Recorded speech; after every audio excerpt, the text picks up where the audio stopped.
Welcome back to my channel kitchen point. હું છું વિજયા ચાવડા. તો આજે આપણે દિવાળીમાં લઈને આવીશું મીઠા ઘૂઘરા બનાવીશું. તો નાસ્તામાં આપણે બનાવીશું મીઠા ઘૂઘરા. તો ચાલો આપણે કિચનમાં જઈએ અને બનાવીએ ઘૂઘરા. આપણે ઘૂઘરા બનાવીશું. તો સૌપ્રથમ આપણે ગેસ ઓન કરી દઈશું.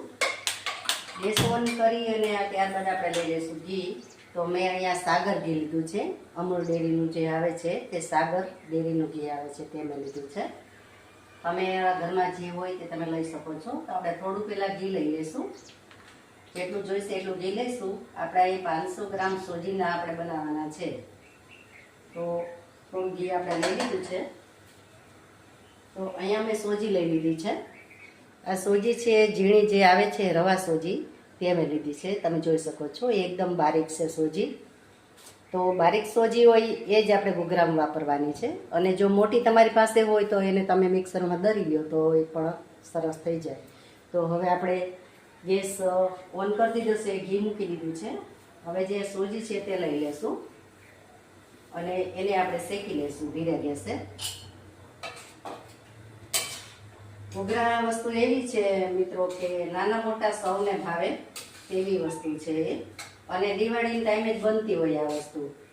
કારણ કે આપણે રનિંગમાં નથી બનાવી શકતા, કારણ કે ટાઈમે નથી હોતો. અને બીજા નંબરમાં કે ઘૂઘરા વાળવામાં આપણે જે કિનારી વાળવાની હોય ને એમાં બહુ તકલીફ પડે છે. તો મેન તો આમાં કિનારી વાળવાનું જ છે, બાકી સહેલા છે ઘૂઘરા. અને 1-2 વાર તમે ટ્રાય કરો એટલે એ પણ તમને આવડી જાય. તો આપણે ઘૂઘરા બનાવી અને તમને બતાવીશું કે કઈ રીતે આપણે કિનારી વાળવી અને લોટ કઈ રીતે બાંધવો. અને ધીમે ગેસે આપણે શેકાવા. ત્યાં આપણો સોજી શેકાઈ જાય ત્યાં સુધીમાં આપણે લોટ પણ બાંધી લઈશું.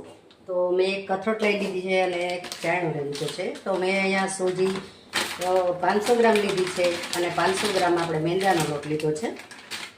તમે ઘઉંનો પણ મિક્સ કરી શકો છો. તો 500 ગ્રામ મેંદો આપણે 500 ગ્રામ સોજી લઈએ તો 500 ગ્રામ મેંદો લઈ લેવાનો, એટલે ઘૂઘરાનો બેલેન્સ બરાબર રહી જાય તે લોટ અને સોજી. તો ચડાઈ ગઈ છે. હવે આપણે લઈ લઈશું એમાં મોણ. તો જેટલું જોઈશે એ મુઠ્ઠી પડતું આપણે મોણ લેવાનું છે. તો આ રીતે મોણ દઈ દઈશું. અત્યારે મેં 2 થી 2 પાવરા લીધા છે.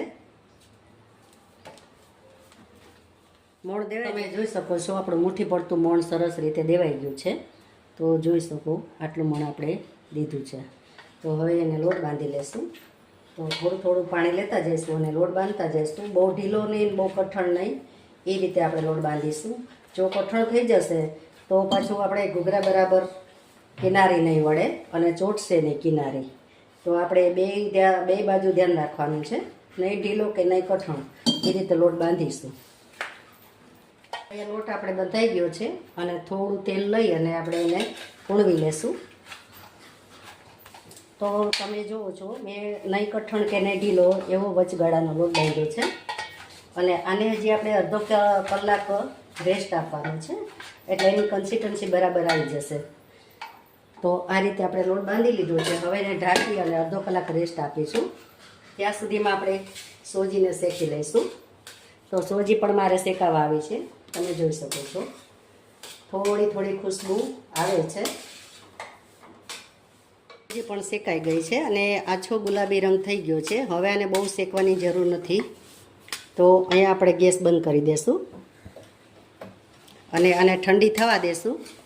ઠંડી થાય પછી આપણે આમાં બુરું ખાંડ ભેળવવાની છે. તો હવે એને ઠંડી થવા દઈશું, પછી આગળની પ્રોસેસ આપણે સોજી ઠરી ગઈ છે. તો જે મેં આ બુરું ખાંડ લીધું છે 350 ગ્રામથી આપણે લઈ લેશું અને મિક્સ કરી લઈશું. તો આને મિક્સ કરી દઈશું સૌપ્રથમ. તો અહીંયા આપણે બધું કેરવાઈ ગયું છે સરસ રીતે. જો મેં બુરું ખાંડ લીધી હતી તે મિક્સ કરી દીધી છે. તો અહીંયા આપણે સાદા જ બનાવવાના છે. ડ્રાયફ્રૂટવાળા બને છે પણ આપણે નેક્સ્ટ વિડીયોમાં બનાવીશું. અત્યારે સાદા ઘૂઘરાની જરૂર છે તો આપણે એ જ બનાવીએ છીએ. તો હવે આપણે લોટના લુવા વાળી લેશું, પછી ઘૂઘરા કાંગરી બનાવવા પણ વળી ગયા છે, જોઈ શકો છો. અને આપણે પૂરી પણ વળી લઈશું. હવે એનામાં ઘૂઘરા ભરીશું. તો આ રીતે આપણે જાડી રાખવાની છે, સેજ જાડી નહીં પાતળી ને એ રીતે રાખશો એટલે બેલેન્સ સરસ રીતે તમારો ઘૂઘરાનું જળવાઈ રહેશે.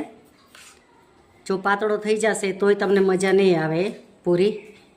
તો આ રીતે આપણે લઈ લેશું. હવે મેન આપણે ઇમ્પોર્ટેડ છે જે કિનારીવાળી તે.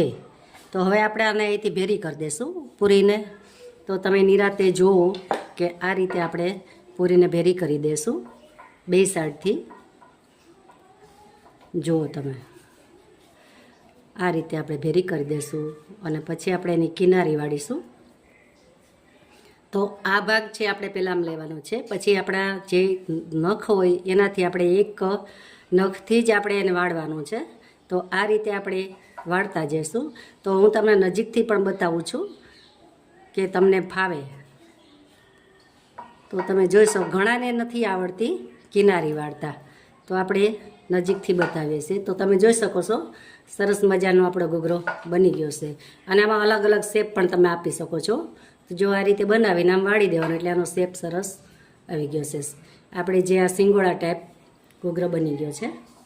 તો આ રીતે આપણે બધા ઘૂઘરા બનાવી. બીજો ઘૂઘરો પણ હું વાળી અને બતાવી દઉં છું. જો તમને એવું લાગે કે આ નથી ચોટતી આપણે ફરતી કિનારી, તો થોડું થોડું પાણી પહેલાં આપણે લગાવી દેવાનું છે. તો આ રીતે પાણી લગાવી દેશું, કારણ કે કિનારી જો સુકાઈ ગઈ હોય તો આ રીતે પાણી લગાવવાથી સરસ તમારો ઘૂઘરો ને કોર વળી જશે. અને આને આપણે બે આંગળી અને અંગૂઠાની વચ્ચે રાખવાનો છે એટલે વ્યવસ્થિત ભરાય ઘૂઘરો. અને એકદમ ટાઈટ ભરવાનો છે. જો ઢીલો રાખશો તો તમારો ઘૂઘરો તેલ આપણે તળતી વખતે બધું તેલમાં જતું રહેશે મસાલો. તો એ ખાસ ધ્યાન દેવાનું. તો જોઈ શકો છો તમે, જો આ રીતે આપણે ફટાફટ વળી જાય છે અને એકદમ ટાઈટ પણ આપણો ઘૂઘરો બને છે. જેટલો ટાઈટ બનશે એટલો તમારો ઘૂઘરો સરસ બનશે અને ખાવામાં પણ એવો સરસ. ને પેલી તો પોચું જો રહી જાય તો ખાવામાં પણ મજા ન આવે, કારણ કે નકરો લોટ જ આપણે મોઢામાં આવે. તો જોઈ શકો છો. હવે આને બીજી રીત તમને બતાવી દઉં છું. જો તમને આવી રીતે કાંગરી ના આવડે તો આ રીતે સમોસા ટાઈપ પણ તમે બનાવી શકો છો. તો આ પણ ડિઝાઇન તમને ઈઝી પડશે. તો આ રીતે આપણે સરસ મજાનું ઘૂઘરો બને છે.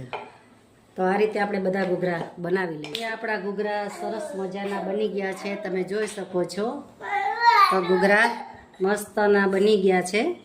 તો હવે આપણે ઘૂઘરાને જઈશું, તેલ પણ મેં મૂકી દીધું છે. તો આપણે તળી લેશું બધા ઘૂઘરા. તો ચાલો આપણે, આપણું તેલ આવી ગયું છે તો ઘૂઘરાને આપણે તળી લઈશું. તો આ રીતે આપણે ઘૂઘરાને આમ ઊંધા નાખીશું એટલે આપણે કિનારી પહેલાં ચડી જાય. તો આ રીતે આપણે ઘૂઘરા બધા લઈ અને તળી લેશું. ધીરો ગેસ રાખવાનો છે, કારણ કે ધીરા ગેસ રાખશું તો સરસ એવા આપણા ક્રિસ્પી થશે. બહુ ફાસ્ટ ગેસે તળી લેશું તો ઘૂઘરા કાચા રહી જશે અંદરથી. તો જેટલું આપણે તેલ પૂર્યું હોય એ પ્રમાણે આપણે ઘૂઘરાને પૂરી દેવાના છે. તો આ રીતે ઘૂઘરા પૂરી અને આપણે ગેસને ધીમો કરી દઈશું. લો ટુ મીડિયમ ગેસ રાખવાનો છે. તો તમે જોઈ શકો છો. હવે આ ધીરે ધીરે આપણા ઘૂઘરા ઉપર આવશે અને ગેસને એકદમ સ્લો છે. તો અહીંયા આપણા ઘૂઘરા તરાઈ ગયા છે, તમે જોઈ શકો છો. બબલ્સ બધા આપણે બેસી ગયા છે એટલે સરસ રીતે તરાઈ ગયા છે. હવે આપણે એક વાસણમાં લઈ લઈશું. તો આને ગેસને આપણે ધીમો કરી દઈશું અને આપણે આમાં એક બાઉલમાં લઈ લઈશું. સરસ મજાના ક્રિસ્પી એવા ઘૂઘરા આપણા તરાઈ ગયા છે.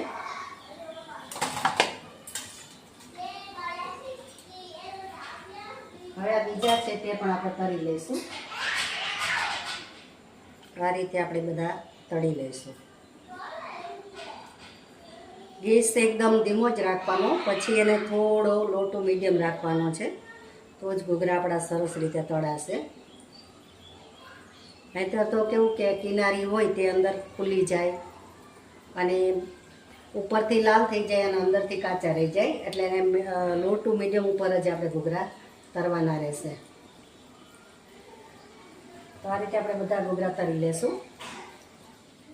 તો મિત્રો આપણા ઘૂઘરા કેવા સરસ મજાના બન્યા છે તમે જોઈ શકો છો. એવા ક્રિસ્પી કરારા અને ક્વોન્ટિટી પણ કેટલી બધી થઈ છે. તમે 500 ગ્રામ સોજી અને 500 ગ્રામ મેંદો લીધેલો છે. તો અહીંયા કિલો 1 મેં ઘૂઘરા બનાવેલા છે. તો તમે જોઈ શકો છો. હવે તમને એક ઘૂઘરો હું તોડીને પણ બતાવી દઉં છું. તો કેટલા ક્રિસ્પી બન્યા છે તે પણ તમે જોઈ શકો છો. તો જો તમે સરસ મજાના ઘૂઘરા આપણા જો છે ને. આ તો આપણે સાદા બનાવ્યા છે, પણ નેક્સ્ટ ટાઈમ આપણે બનાવવાના છે હજી. તો આપણે કલરફુલ અને સરસ ટેસ્ટી એવા અને ડ્રાયફ્રૂટવાળા બનાવીશું અને ઘઉંના લોટમાંથી બનાવીશું. તો વિડીયો જોવાનું ચૂકતા નહીં અને સ્કીપ કર્યા વગર જોઈજો તમે. તો મળીશું આપણે નવા વિડીયોમાં નવી રેસીપી સાથે. ત્યાં સુધી આવજો. Thank you.